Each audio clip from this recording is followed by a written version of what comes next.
American Brian Benzel.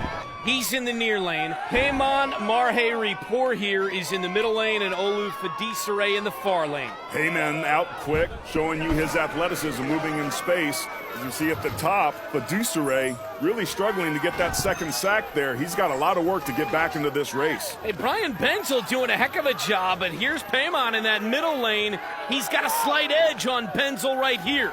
You see a couple of the different techniques here.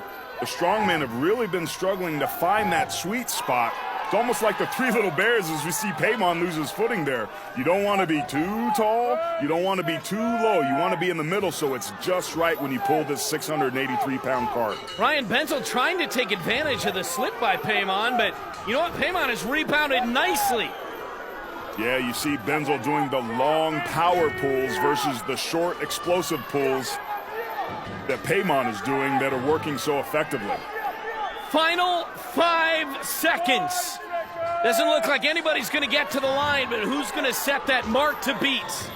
Time's up, and Payman Marhe-Ripoor here in the middle lane wins the heat.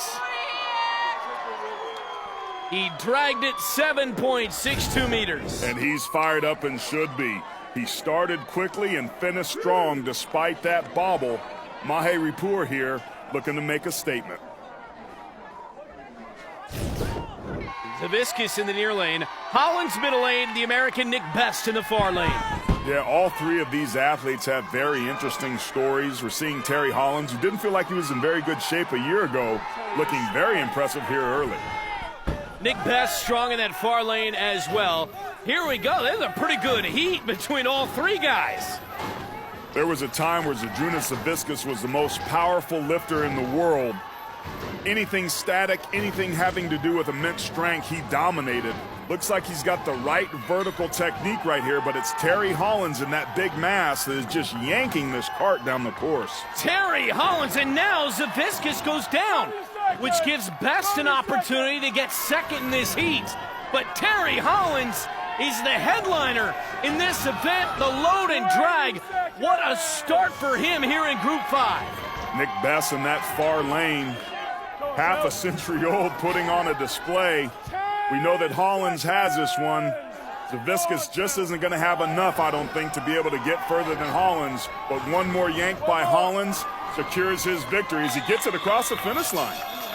You know, that's a heck of a job by Hollins to kind of stop down and measure it out to see exactly how much time he had and what he would need to do. He's the only person in the group to complete the course, and he does it in 1:14.92. What I liked about Terry, what he did here, not only is a big body, and this is a big man's event, but it was the singular heave-ho motion of the coordinated movement that got it done.